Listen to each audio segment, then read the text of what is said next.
देश की बात में आपका बहुत बहुत स्वागत है। मैं हूं अभिषेक, मुंबई के स्टूडियो से, और इस वक्त की सबसे बड़ी खबर है बटला हाउस एनकाउंटर से जुड़ी हुई, जिसमें आरिज खान नाम का व्यक्ति दोषी करार दिया गया था। पहले उसकी आतंकी गतिविधियों के बारे में साबित हो चुका है। अदालत ने अब आज उसकी सजा का ऐलान कर दिया है। उसे फांसी की सजा सुनाई गई है। प्रोसिक्यूशन की तरफ से लगातार फांसी की सजा की मांग की जा रही थी। उसके ऊपर इल्ज़ाम है कि उसने एनकाउंटर के बाद, बटला हाउस एनकाउंटर के बाद वो भाग खड़ा हुआ था, फरार था। 2018 में उसे गिरफ्तार भी किया गया था। कोर्ट ने कहा है कि 11 लाख का मुआवजा भी देना होगा, जिसमें 10 लाख रुपए मोहन चंद शर्मा के परिवार को देना होगा। इससे पहले 2013 में शहजाद अहमद को उम्र कैद की सजा हो चुकी है, वो भी इसी केस में था। ये दोनों बटला हाउस एनकाउंटर के बीच भाग गए थे।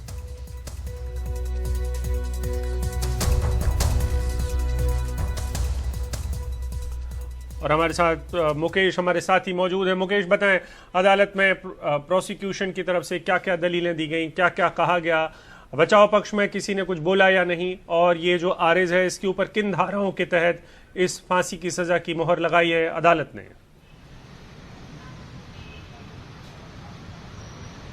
देखिए, ये मामला 2018 से कोर्ट में चल रहा था। हालांकि जो इनकाउंटर है वो 2008 में हुआ था, लेकिन 2018 में आरिज खान को नेपाल बॉर्डर के पास से पकड़ा गया था और तब से उस पर केस चल रहा था। तो आज जो दिल्ली पुलिस है उसने कोर्ट में कहा था कि आरिज खान ने हथियार रखे और उन्हीं हथियारों से पुलिस वालों पर हमला किया और इंस्पेक्टर मोहन चंद शर्मा को गोली मारी। और ये जो मर्डर है, ये सामान्य मर्डर नहीं है। सुप्रीम कोर्ट के कई फैसले ऐसी हत्याओं को लेकर आए हैं। तो पुलिस ने फांसी की मांग की थी। वहीं जो बचाव पक्ष है उसने कहा था कि बटला हाउस एनकाउंटर में जो शहजाद पकड़ा गया था उसको कोर्ट ने उम्र कैद की सजा सुनाई है। ऐसे में आरिज खान को भी उम्र कैद दी जाए, उसको राहत दी जाए। लेकिन कोर्ट ने जब अपना फैसला सुनाया तो कोर्ट ने ये कहा कि जो ये मामला है वो rarest of the rare case का है और इसीलिए कोर्ट ये मानती है कि जो आरिज खान है उसको फांसी की सजा होनी चाहिए और कोर्ट ने इसके बाद उसको फांसी की सजा सुना दी है। तो कुल मिलाकर 2 साल का वक्त लगा कोर्ट में इस पूरे मामले की सुनवाई में। और दिल्ली पुलिस लगातार जो अपने तमाम जो एविडेंस थी, जो सबूत थी, वो सबूत कोर्ट में रख रही थी। चाहे वो मौके से मिले हथियार हों, टेक्निकल एविडेंस हो, या जो इनके पास से लैपटॉप और मोबाइल मिले थे, वो सारी चीजों में जो एविडेंस थे वो सारे एविडेंस पुलिस ने कोर्ट में रखे। 2008 में जब इनकाउंटर हुआ था तो आरिज खान और शहजाद दोनों बटला हाउस से भाग गए थे। उसके बाद ये आरिज खान नेपाल चला गया था और नेपाल के बाद फिर ये सऊदी अरब गया। वहां पर रियाज भटकल से मिला और रियाज भटकल ने इससे कहा था कि एक बार दोबारा से भारत में इंडियन मुजाहिदीन और सिमी को खड़ा करना है और इसकी जिम्मेदारी आपको दी जाती है। तो इसीलिए भारत ये आया था, लेकिन उसी बीच ये पकड़ा गया। इस पर आरोप ये भी था कि पूरे देश में करीब अलग अलग जगहों पर, चाहे वो अहमदाबाद हो, जयपुर हो, उत्तर प्रदेश के तमाम जो कोर्ट्स हैं वहां पर इसने ब्लास्ट करवाए थे, जिसमें 165 लोग मारे गए थे, जबकि 500 से ज्यादा लोग घायल हुए थे। तो केवल दिल्ली ही नहीं बल्कि तमाम जगहों पर जो सिलसिलेवार तरीके से ब्लास्ट हुए थे उन सब में आरिज खान का हाथ था। और ये भी कहा जाता है कि आरिज खान बम बनाने में माहिर था। तो कुल मिलाकर जो इंडियन मुजाहिदीन है उसका एक बहुत ही अहम कड़ी था ये।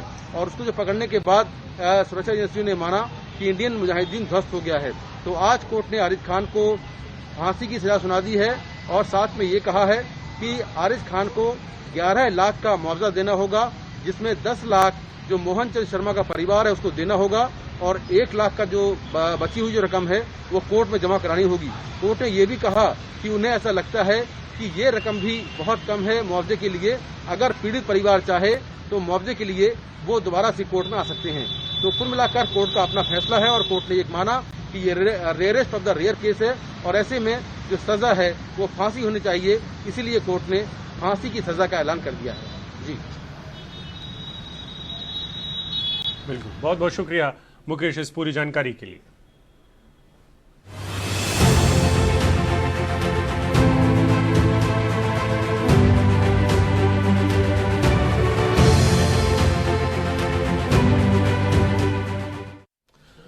और बंगाल के दंगल में शुभेंदु अधिकारी नंदीग्राम से ममता बनर्जी के खिलाफ खड़े हैं। बीजेपी की तरफ से पहले टीएमसी में हुआ करते थे। शुभेंदु अधिकारी ने आज इल्जाम लगाया है, आरोप लगाया है कि ममता बनर्जी ने अपने चुनावी पर्चे में अपनी जो जानकारियां हैं उनको छुपाया है नामांकन भरते समय। शुभेंदु अधिकारी का कहना है कि ममता ने अपने ऊपर चल रहे मामलों का जिक्र नामांकन में नहीं किया है। उन्होंने ममता बनर्जी के खिलाफ 6 मामलों का ब्यौरा अपनी शिकायत में दिया है। शुभेंदु कहते हैं कि जो टीएमसी के हैं थे पहले और अब ममता बनर्जी के इसका साथ छोड़ के बीजेपी में चले गए हैं, शायद उन्हें ज़्यादा जानकारियां भी हों शायद।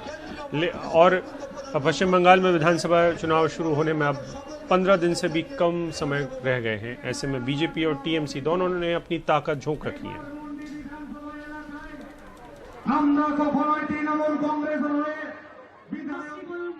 আমার পায়ে চোট লাগার ফলে কিন্তু আমি নির্বাচনের সময় আমি মনে করি আমার শরীরে যন্ত্রণা আছে, কিন্তু আমার যন্ত্রণার থেকেও সাধারণ মানুষের যন্ত্রণা অনেক বেশি।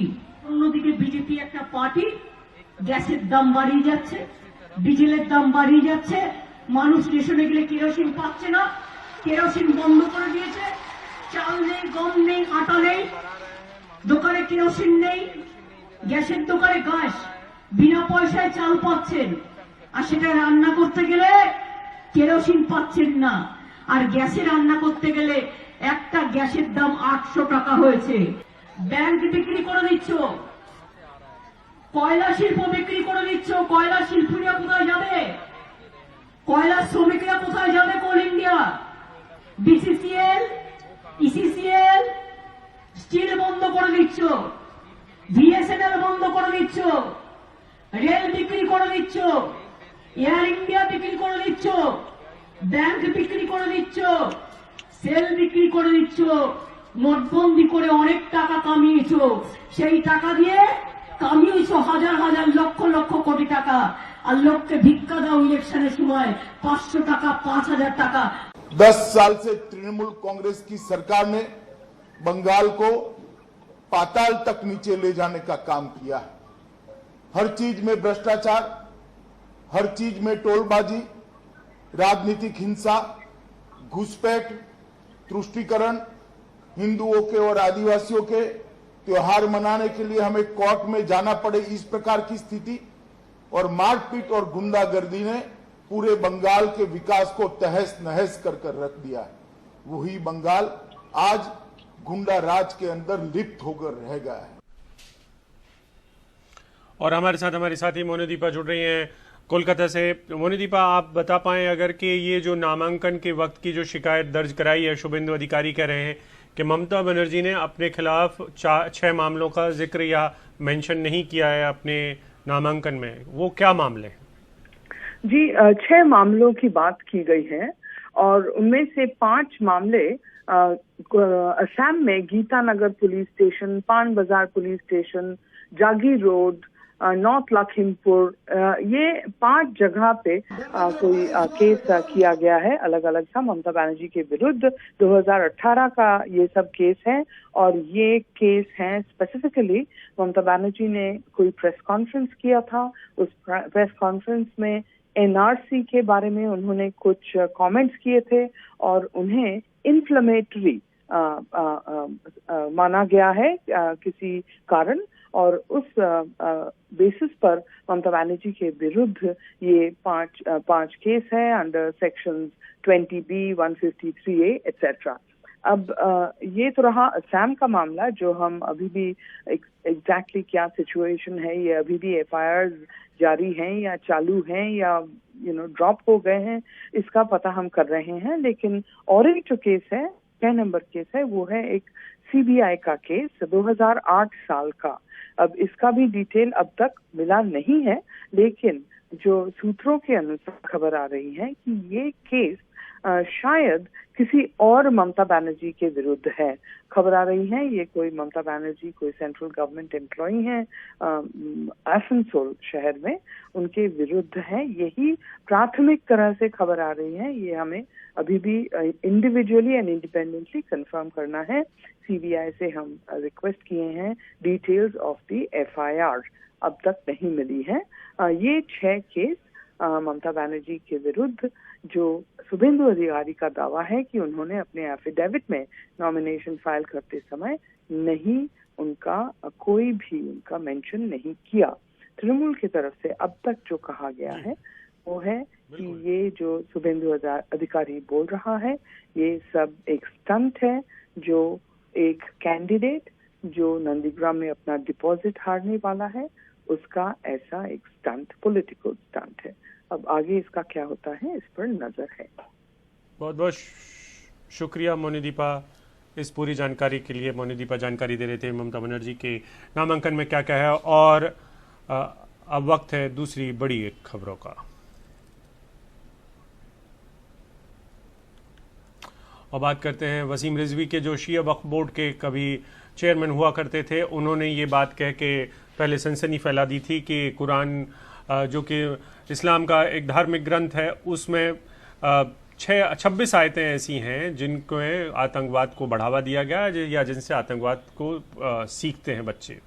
और इसको लेकर वो सुप्रीम कोर्ट में पहुंचे हुए हैं। उन्होंने सुप्रीम कोर्ट में PIL दाखिल की हुई है और PIL दाखिल करने के बाद से वसीम रिजवी का लगातार विरोध हो रहा है। उनके खिलाफ सारे इस्लामिक धर्मगुरु एक हो गए हैं और उन्होंने इस बात तक का ऐलान किया है कि वसीम रिजवी को अब ना तो कहीं पे उनके जनाजे को जगह मिलेगी ना कब्रिस्तान में जगह मिलेगी।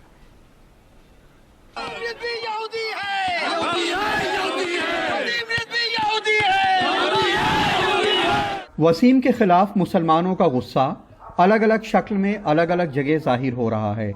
लखनऊ में बड़े इमामबाड़े के सामने हुए इस सम्मेलन में शिया सुन्नी दोनों फिरकों के मौलानाओं ने उन्हें इस्लाम से खारिज करने और उनके खिलाफ मुकदमा चला के गिरफ्तार करने की मांग की। मकसद उसका बिल्कुल साफ है, तो उसको अपने को बचाना है।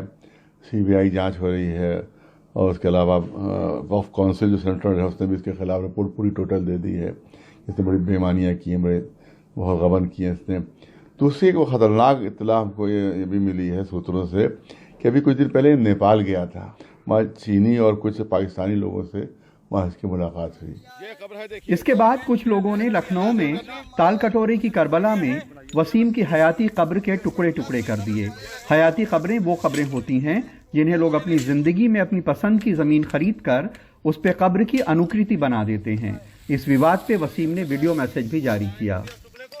हमारे भाई, हमारे बीवी, हमारे बच्चे, हमारे रिश्तेदार सब हमको छोड़ के जा रहे हैं, इसलिए हम भी किसी के जाने की कोई परवाह नहीं करते।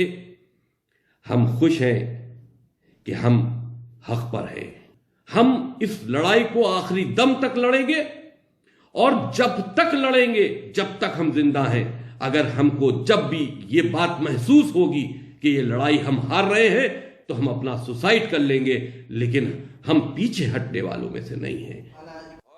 कुरान की हर आयत का एक पस मंजर यानी संदर्भ या पृष्ठभूमि है, जिसकी जानकारी के बिना कुरान को समझना नामुमकिन है। उलेमा कहते हैं कि कुरान की जिन आयतों में जिहाद की बात की गई है वसीम उसे हिंसा से जोड़ रहे हैं, जबकि इस्लाम में मोटे तौर पे 4 किस्म के जिहाद हैं। जिहाद बिन नफ्स यानी अपने अंदर की बुराइयों से जद्दोजहद, जिहाद बिल इल्म यानी ज्ञान हासिल करने के लिए जद्दोजहद, जिहाद बिल माल यानी आर्थिक हालत ठीक करने को जद्दोजहद, जिहाद बिल अमल यानी अच्छे कर्मों के लिए जद्दोजहद। जिहाद बिल अमल की 4 किस्में हैं। पहला नैतिक मूल्यों के लिए जद्दोजहद, दूसरा माँ बाप की सेवा के लिए जद्दोजहद, तीसरा खुदा की इबादत के लिए जद्दोजहद और चौथा जुल्म और नाइंसाफी के खिलाफ जद्दोजहद। उलेमा कहते हैं कि जुल्म और नाइंसाफी के खिलाफ जिहाद के लिए कुरान की आयतों को गलत तरीके से पेश किया जाता है। पूरे कुरान मजीद में चैलेंज के साथ हम कहते हैं जहाँ जहाँ क़िताल का लफ्ज़ आया, जहाँ क़िताल का लफ्ज़ आया है वहाँ कुरान ने यह बयान दिया है कि देखो अगर तुम पर हमला हो, तुम्हारे साथ जंग की जाए तब तुम जंग लड़ो। नहजुल बलागा में हज़रत अली ने इरशाद फरमाया है कि देखो जंग में कभी पहल न करना, जब दुश्मन पहल करे तब तुम निफर करो। यही रसूलुल्लाह का कौल भी था। उलेमा का इल्ज़ाम है कि वसीम का मकसद हिंदुओं की नज़र में मुसलमानों को काबिल नफरत बनाना है ताकि कम्युनल पोलराइजेशन बढ़े, जिससे उनके नेताओं को चुनावी फायदा हो। तमाम धर्मों की बहुत सारी बातों को लेकर के विद्वानों में हमेशा से मतभेद रहे हैं, लेकिन ये मतभेद नहीं, ये शोशेबाजी है और इसका नतीजा सिर्फ विभाजन ही हो सकता है। लखनऊ में कैमरामैन राजेश गुप्ता के साथ कमाल खान, एनडीटीवी इंडिया। और हाईकोर्ट के आदेश के बाद उत्तर प्रदेश में सड़कों पर और गलियों में अतिक्रमण करके बनाए गए धार्मिक स्थलों को हटाने का काम शुरू हो चुका है। बाराबंकी में मजार ईदगाह परिसर में शिफ्ट कर दी गई है, उसको करने का काम शुरू कर दिया गया था। जब ये मजार बनी थी तब वहाँ जंगल और वीराना था, अब घनी बस्ती है। इसी वजह से इसी तरीके से आज लखनऊ में सड़क पे बना एक मंदिर हटाया गया। प्रशासन ने सिर्फ लखनऊ में 163 अवैध धर्म स्थानों की पहचान की है।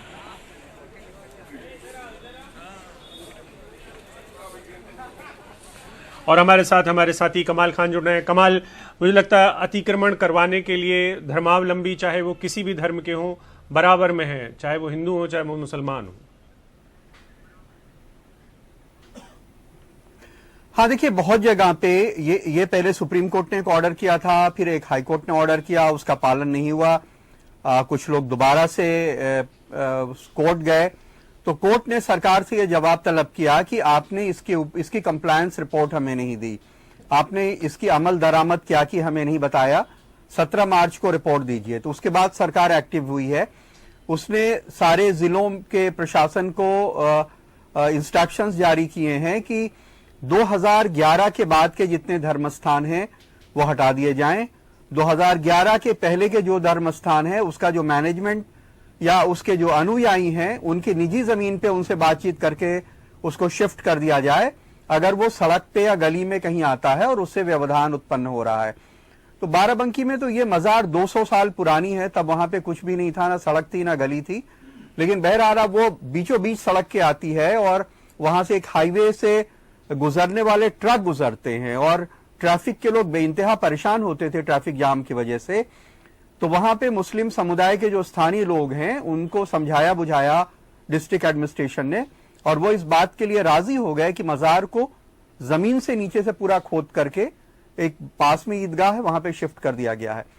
लखनऊ में एक मंदिर को लेकर के बेसिकली 2016 में जो बुनियादी तौर पे पीआईएल हुई थी, कुछ लोगों ने कहा था कि पारा इलाके में एक मंदिर है जो उनके घर के रास्ते में आता है, जिससे उनको घर की तरफ जाने में बहुत दुश्वारी होती है, और ये सरकारी सड़क के ऊपर बना हुआ है, तो उसको आज शिफ्ट कर दिया गया है। लखनऊ में ऐसे 163 स्थान हैं और बाराबंकी में 176 स्थान है। उत्तर प्रदेश में ऐसे दसियों हजार धर्मस्थान होंगे जो सड़कों पे, गलियों पे, फुटपाथ पे कब्जा करके बनाए हुए हैं। तो अब सरकार उनको धीरे धीरे हटाने का काम करेगी। जी, बहुत बहुत शुक्रिया कमाल इस पूरी जानकारी के लिए। वक्त एक ब्रेक का है, लेकिन ब्रेक पर जाने से पहले हम आपको बता दें कि जब ब्रेक के बाद वापस लौटेंगे तो सत्यपाल मलिक जो कि मेघालय के गवर्नर हैं, क्यों कह रहे हैं कि 300 साल तक किसान अपमान को नहीं भूलेंगे, बताएंगे ब्रेक के बाद।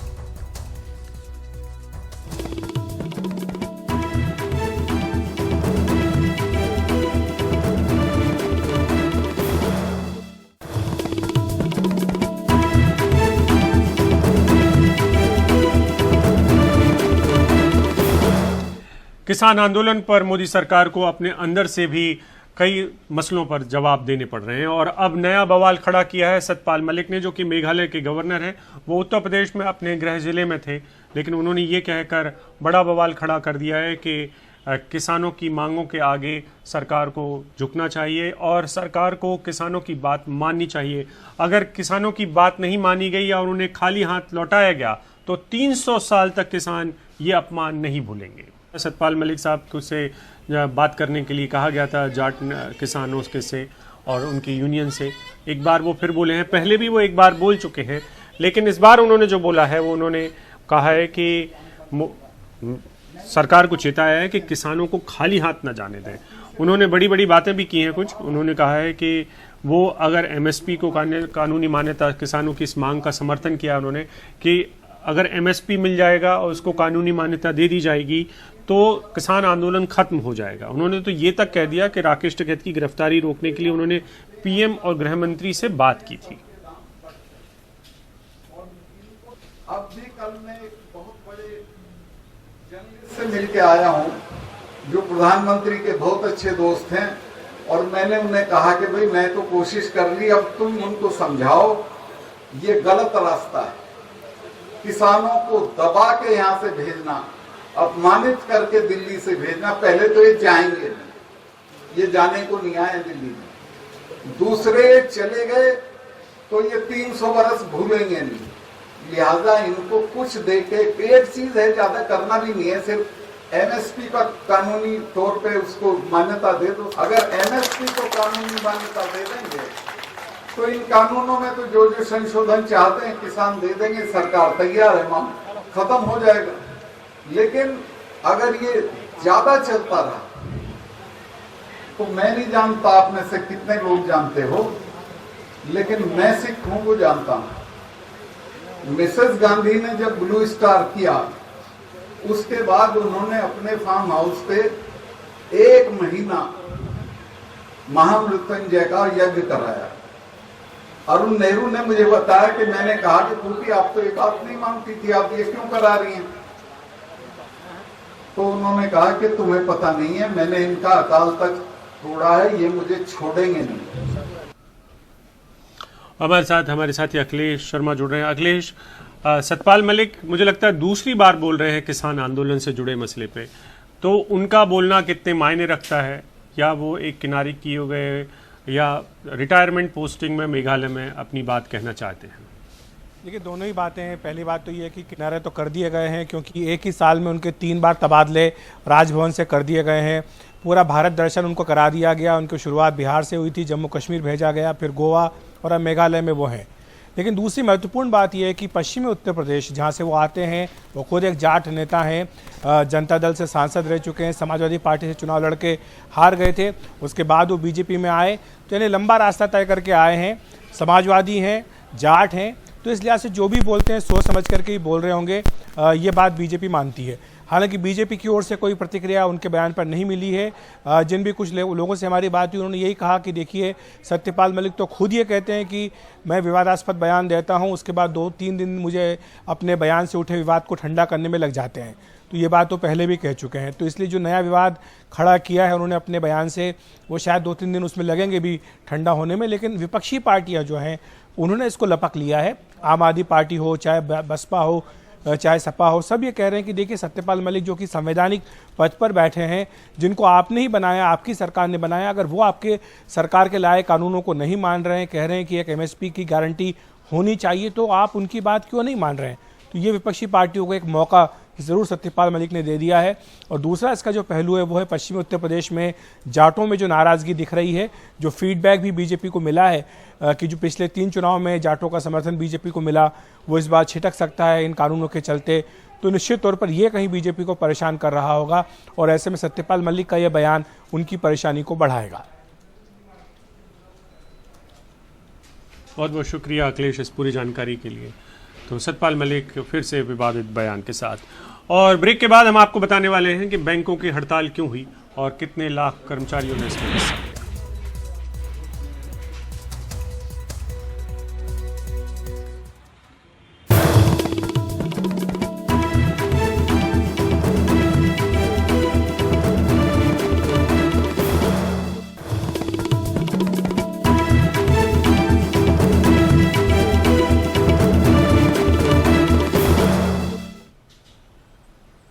दो बैंकों के निजीकरण के खिलाफ देश के जो सार्वजनिक बैंक हैं उनमें काम करने वाले कर्मचारी हड़ताल पर हैं। तमाम यूनियन ने मिलकर इस हड़ताल का समर्थन किया है। इसमें ग्रामीण बैंकों के कर्मचारी भी शामिल हैं जो 2 दिन की हड़ताल में रहेंगे। United forum of bank unions ने कहा है कि इस हड़ताल में 10 लाख से ज्यादा कर्मचारी शामिल हुए हैं।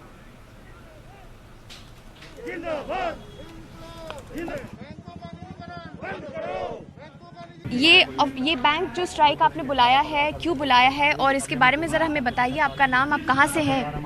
मैं Pankaj Kapoor, bank of India officer association Delhi unit से जनरल सेक्रेटरी। हमारी वित्त मंत्री ने अपनी बजट स्पीच में अनाउंसमेंट करा कि मैं 2 बैंकों को प्राइवेटाइज करने जा रही हूँ। उनके साथ साथ एक इंश्योरेंस कंपनी को भी हम प्राइवेटाइज कर रहे हैं। तो ये प्राइवेटाइज करने का अचानक ही इनके मन में कैसे आ गया? इससे पहले आप कभी मर्जर कर रहे हैं, आज वो मर्जर भी स्टेबलाइज नहीं हुआ। जितने भी बैंक्स अभी तक मर्ज हुए हैं कोई भी अभी तक स्टेबलाइज नहीं हुए। ये सरकार नहीं बोल सकती कि मर्जर करने से इतना फायदा हो गया। तो आज ये प्राइवेटाइजेशन के लिए आपने एक और नई बात कर दी, क्योंकि डिसइन्वेस्टमेंट के थ्रू आप अपने पब्लिक सेक्टर्स को बेचने को तैयार हैं। निजीकरण इतना ही जरूरी था या है तो नेशनलाइजेशन क्यों किया गया था? जब 1969, 80, 84 नेशनलाइजेशन किया गया, उसके बाद क्या देश की अर्थव्यवस्था अच्छी हुई या खराब हो गई? ये तो समझने वाली बात है। कहीं न कहीं बहुत आगे बढ़ी। तो फिर आज ये कौन सा जरूरत पड़ गई कि आप इसको प्राइवेट करने पे तुल गए? सबसे पहले जनता के लिए, क्योंकि जो गरीब लोग जिनके जनधन खाते खोले गए थे, सरकार हमें उस रास्ते पर वापस लेके जा रही है कि हमने खोल दिए, अब आप उसमें चार्जेस लगाएंगे, उनके पैसे काटेंगे, मिनिमम बैलेंस रखना पड़ेगा आपको, तो आप फिर से उनको धकेल रहे हैं कि आप फिर से गरीबी की तरफ जाएं। इसमें जो कि है देश की जनता का ही नुकसान है। उनको मिनिमम बैलेंस 10,000 रुपीज़ रखना पड़ेगा, वो हमसे और ज़्यादा दूर हो जाएंगे, जो कि हमारे लिए सबसे ज़्यादा भयपूर्ण, हमारे लिए वही सबसे बड़ी